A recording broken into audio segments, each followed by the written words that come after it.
Assalamualaikum warahmatullahi wabarakatuh. Salam guru penggerak.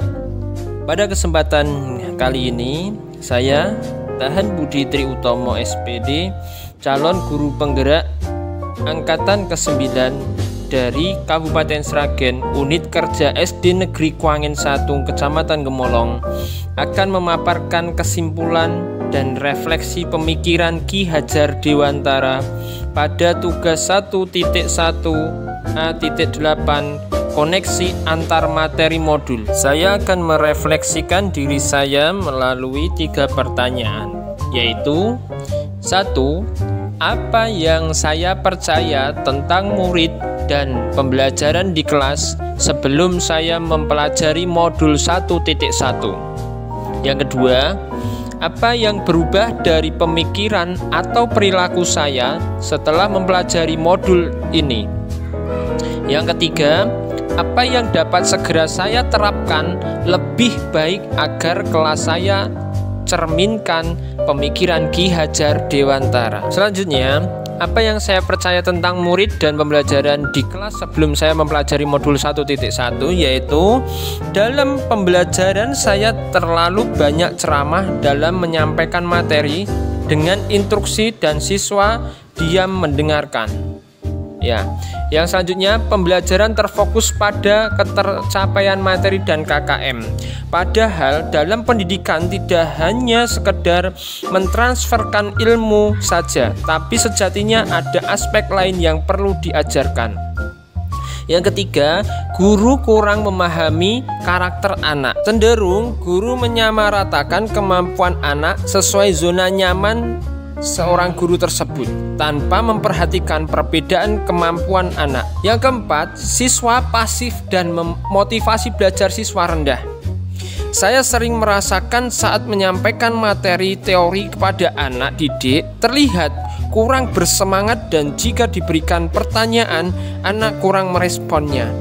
Yang kelima, suasana kelas kondusif dan anak didik yang memahami materi adalah fokus utama. Berikut gambaran pembelajaran sebelum mempelajari modul 1.1 dalam kegiatan pembelajaran di dalam kelas. Anak terlihat pasif, hanya mendengarkan dari guru menjelaskan materi yang disampaikan. Apa yang berubah dari pemikiran atau perilaku saya setelah mempelajari modul ini? Yang merubah dalam pemikiran, yang pertama, guru bukan merupakan satu-satunya sumber belajar. Apapun yang ada di sekitar kita dapat digunakan sebagai sumber belajar anak. Bebas memilih sumber untuk belajar, dan tugas guru adalah menuntun dan mengarahkan anak ke arah yang lebih baik.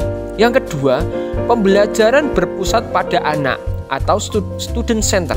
Dengan aktivitas yang berpusat pada anak, maka pembelajaran anak menjadi lebih aktif karena terlibat dalam proses pembelajaran. Yang ketiga, menghargai setiap karakteristik belajar anak.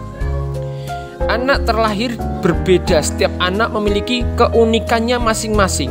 Saya sadar dengan keunikan ini akan membuat pembelajaran lebih berwarna. Selanjutnya, merubah perilaku, mengemas pembelajaran secara menarik agar motivasi belajar siswa meningkat. Yang selanjutnya, memberikan kebebasan kepada anak untuk menyelesaikan setiap tugas sesuai dengan minat, bakat, dan kreativitasnya masing-masing.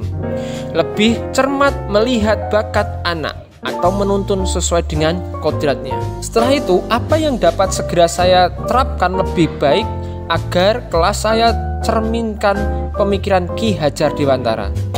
Yang pertama, yaitu merancang pembelajaran yang interaktif dan menyenangkan dengan melihat peserta diri. Yang kedua, menerapkan pembelajaran berbasis kearifan lokal dan berbudaya setempat. Hal ini penting dilaksanakan atau diterapkan pada anak didik saat ini, mengingat perkembangan iptek banyak anak-anak yang hilang nilai-nilai budayanya. Di sini sebagai guru berusaha memberikan penerapan materi kehidupan sehari-hari sesuai dengan kearifan lokalnya, wilayahnya setempat. Yang ketiga, menerapkan konsep merdeka belajar dan mengintegrasikan setiap pembelajaran dengan pencapaian profil pelajar Pancasila. Konsep merdeka belajar mengajarkan kita bagaimana seorang pendidik dapat memberikan kebebasan kepada anak didiknya untuk dapat mengeksplorasi atas pengetahuannya agar dapat mengeluarkan ide-ide kreatif dan inovatif dari mereka. Yang keempat, pembelajaran yang mengutamakan aspek budi pekerti. Pembiasaan-pembiasaan baik akan selalu saya ajarkan kepada anak didik agar lebih baik tentang bagaimana bersikap baik pada pribadinya masing-masing. Yang kelima, menerapkan sistem Among. Penerapan di kelas sesuai pendidikan Ki Hajar Dewantara, kita terapkan asih, asah, dan asuh. Yang keenam, pembelajaran yang sesuai dengan kodrat alam dan kodrat zaman. Sesuai pemikiran Ki Hajar Dewantara, kodrat anak adalah bermain. Yang ketujuh, mengintegrasikan permainan dalam pembelajaran. Kesimpulan yang dapat saya sampaikan adalah dasar-dasar pemikiran Ki Hajar Dewantara harus segera diterapkan di sekolah, yaitu yang pertama, pendidikan adalah menuntun anak didik sesuai dengan bakat dan minatnya. Yang kedua, pendidikan bukan hanya ilmu akademis saja, namun perlu penanaman budi pekerti yang baik. Yang ketiga, pendidikan sejatinya adalah menghamba pada anak. Sekian yang bisa saya sampaikan dalam kesempatan kali ini. Mohon maaf jika ada kesalahan kata maupun sikap dan penyampaian dari saya. Akhirul kalam, wassalamualaikum warahmatullahi wabarakatuh.